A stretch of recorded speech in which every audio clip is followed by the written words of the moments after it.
नमस्ते। मैं प्रांजलि। आप कैसे हैं? होप्स आप अच्छे ही होंगे। आज हम एक नए टॉपिक पे बात करते हैं, जिस टॉपिक का नाम है कि पति पत्नी एक दूसरे को कैसे समझे, पति पत्नी का रिश्ता कैसे अच्छा बने, कैसे पति पत्नी का दिल जीते और पत्नी पति का दिल जीते। तो चले जानते हैं इस बारे में। आप में से कितने लोग पति पत्नी हैं? किन लोगों की शादी हुई है, ये मुझे कमेंट्स करके ज़रूर बताइए। पति पत्नी के रिश्ते में तकरार होती है, और जहाँ तकरार होती है वहीं प्यार होता है। तो इस तकरार को प्यार तक रहने दीजिए, उसे बढ़ावा मत दीजिए। तो आज ऐसे कुछ पॉइंट्स देखेंगे कि जिससे हमें पता चले कि हमारा पति पत्नी का रिश्ता कैसे अच्छा बन सकता है, कैसे सुधार सकता है, कैसे खिल सकता है। तो इस पति पत्नी के रिश्ते को अच्छी तरह से खिलाने के लिए हम कुछ पॉइंट्स देखना चाहेंगे और डिस्कस करेंगे। तो पहले है कि पति और पत्नी एक दूसरे के पसंद नापसंद का ख्याल रखना चाहिए। हाँ, एक दूसरे के पसंद नापसंद का ख्याल रखने चाहिए। बहुत से बात क्या होता है कि हमें बड़े बड़ी बातें तो याद रहती है, और छोटी छोटी बातें भूल जाते हैं कि हमारे हस्बैंड को क्या पसंद है या हमारी वाइफ को क्या पसंद है। तो जैसे कि अगर वाइफ की बात है, तो वाइफ को कौन से कलर पसंद है, कौन से फूल पसंद है, उसे किस तरह के ड्रेस पसंद है। और पति की अगर बात करें, तो हमें पति का करेला करना है, उनको करेला पसंद है या नहीं पसंद है। अगर पसंद है तो किस टाइप से बना हुआ पसंद है, उनको दाल कैसी पसंद है। ये बहुत सारी छोटी छोटी बातें होती है। तो इन पसंद नापसंद का अगर हम ख्याल रखते हैं तो हमारा रिश्ता काफ़ी अच्छा होता है, वो खिलता है। तो हमें अपने पार्टनर के पसंद और नापसंद का ख्याल रखना ज़रूरी होता है। दूसरी बात देते हैं कि बहुत से बार हम बहुत चटपटाई बातें करते रहते हैं, तो हमें सोच समझकर बातें करनी चाहिए कि खाने में क्या बनाऊं। तो ऐसी बात बनाइए कि जैसे उनको पसंद है ऐसा खाना बनाइए, तो पति खुश हो जाएंगे। और पति को भी कि उनका कोई झगड़ा हुआ है ऑफिस में या फिर बिजनेस में, तो गुस्सा पत्नी के ऊपर ना निकाले। दूसरी एक बात चाहते हैं कि एक दूसरे के जो ख्याल रखे, कि जैसे कि ख्याल मतलब कैसे कि जैसे कैसे होता है ना कि जो फीमेल्स होती है उनको बहुत शौक होता है सीरियल देखने का, धारावाहिक देखने का। और जो हस्बैंड्स होते हैं यानी मेल्स होते हैं, उन्हें उतना सीरियल में इंटरेस्ट नहीं होता है। तो उन्हें क्या होता है कि बहुत बार अगर वर्ल्ड कप शुरू है या कोई मैचेस शुरू है, तो उन्हें वो देखना बहुत पसंद आता है। तो उस टाइम हमें क्या करना चाहिए? झगड़ा करना चाहिए कि नहीं, मुझे मेरी सीरियल देखनी है, मैं मिस नहीं कर सकती, ये तो बहुत इम्पोर्टेंट पार्ट है ना। ऐसा करके आप खुद पे मुसीबत ओढ़ लोगे। तो हमें समझदारी दिखानी चाहिए कि हाँ, अरे मेरी सीरियल क्या, वो तो चलती रहती है, आज नहीं तो कल दिखने वाली है। पर मैच लाइव है, और लाइव मैच देखने में बहुत मज़ा आता है। आप देखिए, हो सके आपको मैच जितनी पसंद नहीं भी है, फिर भी उनके साथ मैच देखने का प्रयास करें और उसे एंजॉय करें। वैसे पति को भी कभी कभी उनको भी बहुत बोरिंग लगती भी होगी, तो भी वो सीरियल या मूवी पत्नी के साथ एंजॉय करें। ओके। तो इससे क्या होता है कि एक दूसरे को एक अटैचमेंट बढ़ती है, एक एक दूसरे को टाइम दे पाते हैं, और हमें एक इमोशनल सपोर्ट भी लगता है कि चलो अपनी वाइफ हमारे साथ एंजॉय कर रही है, और वो मैच देखने में सॉरी, उन्हें भी बहुत मज़ा आता है। देन हस्बैंड लाइफ के पेरेंट्स, जब भी पेरेंट्स की बात आती है तो बहुत बड़ा माहौल खड़ा हो जाता है कि आजकल की दुनिया में तो उससे ज़्यादा झगड़े हो रहे हैं, काफ़ी डिवोर्स भी हो रहे हैं। तो जो पति पत्नी के पेरेंट्स की बात आती है, तो दोनों को, मतलब ऐसा नहीं है कि सिर्फ वाइफ को ही हस्बैंड के मम्मी पापा का ख्याल रखना चाहिए, उनकी इज्जत करनी चाहिए, उन्हें कुछ हो गया तो कॉल करना चाहिए, ऐसा नहीं है। उसके साथ साथ पति को भी, जो भी उसकी वाइफ है, उसके मम्मी पापा के साथ में बीच बीच में बात करना चाहिए, प्यार से बात करनी चाहिए और अपने रिश्तों को मजबूत करना चाहिए। क्योंकि बहुत जगह पे क्या होता है ना कि वाइफ का ये रहता है कि मैं तो आपके मम्मी पापा की बात मानती हूँ, उनकी इज्जत करती हूँ, उनका सब कुछ करती, पर आप तो मेरे मम्मी पापा को कुछ भी नहीं, उनके साथ दो लफ्ज़ भी नहीं बात करते, दो शब्द भी अच्छी तरह से बात नहीं करते, आप तो उन्हें कभी कॉल नहीं करते और आप तो मुझे बोलते कि मेरे मम्मी पापा से बात करो। तो ये रिश्ता एक तरफा ना हो, आप दोनों एक दूसरे के साथ, दूसरे के मम्मी पापा के साथ, पेरेंट्स के साथ बात करें। एज अ साइकोलॉजिकल काउंसलर मैं आपको बताना चाहती हूँ कि काफ़ी आजकल जो डिवोर्स हो रहे हैं, वो डिवोर्स उसी जो वजह से हो रहे हैं कि हमारे बीच में अंडरस्टैंडिंग नहीं है, और उसमें अगर मम्मी पापा की बात आती है तो वो बहुत ज़्यादा बिगाड़ हो रहा है। चलो, ये हमारा आज टॉपिक नहीं है। नेक्स्ट टॉपिक देखते हैं कि friend circle and relatives.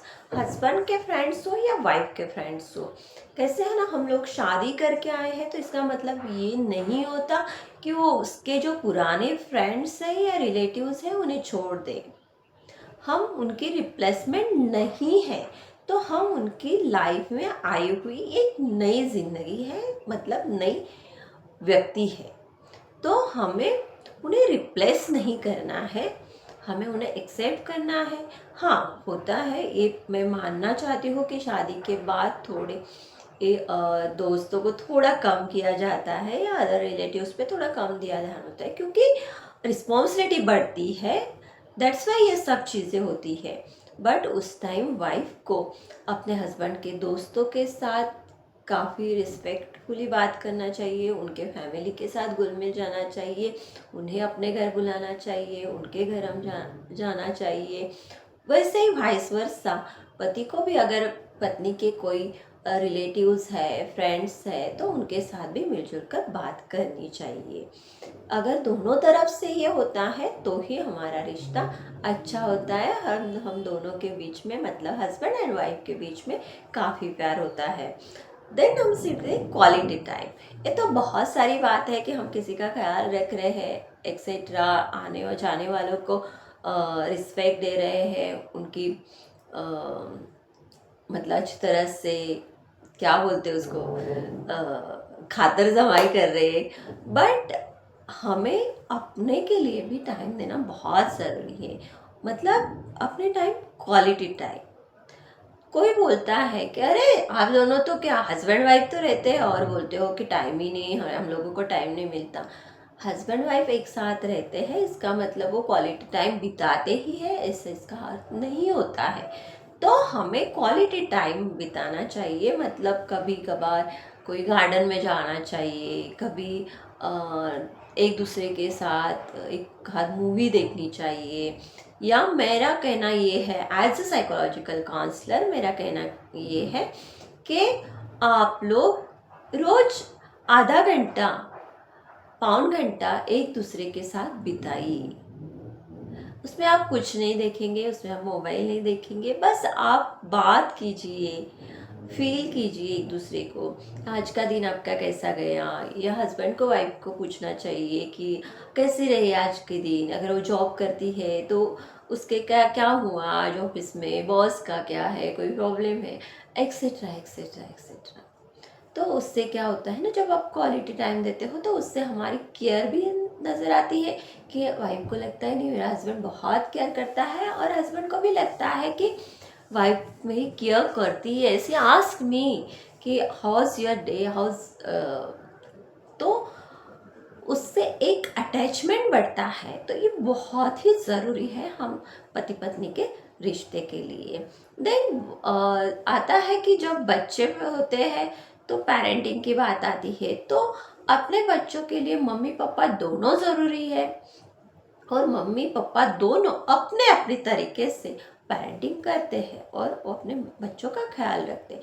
But दोनों की पेरेंटिंग में डिफरेंस हो सकता है और हो सकता नहीं, होता ही है।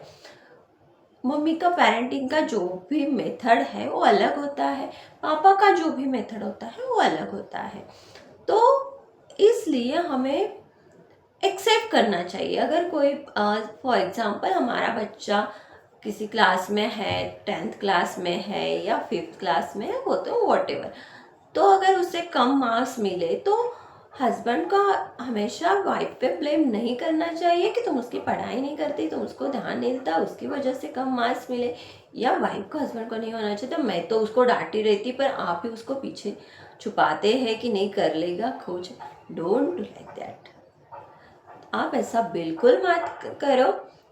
दोनों एक जगह बैठ के कि इसको कम मार्क्स आए हैं, क्यों आए हैं, इसका सॉल्यूशन निकालना ज़रूरी है और उसका सॉल्यूशन निकालने की कोशिश कीजिए और उस पर अमल कीजिए। देन लास्ट है कि जब बहुत बार क्या होता है ना कि जब नई नई शादी होती है या फिर एंगेजमेंट हुई होती है तो हम बहुत सारे सरप्राइज गिफ्ट्स एक दूसरे को देते हैं। बट शादी हो गई, 3-4 साल हो गए तो पता नहीं क्या हो जाता है। तो क्या अभी पुरानी हो गई, हर साल क्या सरप्राइज देना है, बट ये गलत है। एज अ मैरिज काउंसलर मैं आपको बताना चाहती हूँ कि ये बहुत ही गलत बात है कि आपको शादी को एक नया सा बना रखने के लिए सरप्राइज बहुत होता है। सरप्राइज मतलब हम किसी को खुश करने के लिए या रिश्वत नहीं दे रहे हैं, तो हम अपनी फीलिंग्स एक्सप्रेस करते हैं उन छोटे से। और ज़रूरी नहीं है कि वो सरप्राइज बहुत बड़े होने चाहिए। जस्ट एक गुलाब का रोज़, अभी जो पुराने ज़माने में एक गजरा लाते थे उसको कि जो बालों में लगाते थे, और आज भी काफ़ी महिलाओं की एक्सपेक्टेशन होती है कि मेरा हस्बैंड मेरे लिए कोई गजरा लाए और मेरे बालों में लगाए। तो फिर साउथ इंडिया और महाराष्ट्र इस साइड में ये बातें काफ़ी चलती हैं। तो आप एक रोज़ लाइए या एक चॉकलेट्स भी आप ला सकते हैं, या छोटी छोटी चीज़ें होती है, कान की बाली भी होती है। तो आजकल आर्टिफिशियल बाली, मैं गोल्ड की बात नहीं कर रही हूँ, तो आर्टिफिशियल बाली होती है वो भी आप उसको गिफ्ट कर सकते हो। वैसे ही वाइफ क्या करेगी, तो वाइफ अगर छोटी छोटी दे सकती है कुछ गिफ्ट्स तो वो दे सकती है, या उसे खुद ने बनाई हुई कोई चीज़ है या खाने में उसको पसंदीदा चीज़ उसने कुछ बना दी हो, तो उसकी वजह से, सरप्राइज की वजह से, या फिर किसी दिन आप रूम ऐसी मतलब उसकी सजावट करो कि हस्बैंड आके वाह क्या है, या कभी कभी घर पे कैंडल लाइट डिनर भी आप कर सकते हो। तो ऐसे छोटी छोटी बातें सरप्राइज अपने पति को पत्नी को और पत्नी को पति को देनी चाहिए। उसकी वजह से क्या होता है ना कि हमारी लाइफ में हमारी जो हस्बैंड वाइफ का रिलेशन है वो काफ़ी क्लोज आता है, और उसकी वजह से हम एक दूसरे का दिल जीतते हैं। अगर आप इन बातों को अपनाएं तो आपकी लाइफ भी बहुत अच्छी हो सकती है। मैं Pranjali, as a psychological counsellor and a marriage counsellor, मैं आपको ये टिप्स देना चाहती थी। आप भलाई आप मुझे बताइए कि आपकी शादी कैसे चल रही है। आप ये छोटी छोटी बातें अपने दैनंदिन डेली रूटीन में करती है या नहीं करती। अगर नहीं करती है तो इन्हें शामिल कीजिए। और प्रांजल साइकोलॉजी इस चैनल पे आप अगर नए हैं तो चैनल को ज़रूर सब्सक्राइब करिए, और अगर मेरा वीडियो आपको अच्छा लगा हो तो लाइक कीजिए और अपने दोस्तों के साथ शेयर कीजिए। तब तक नमस्ते।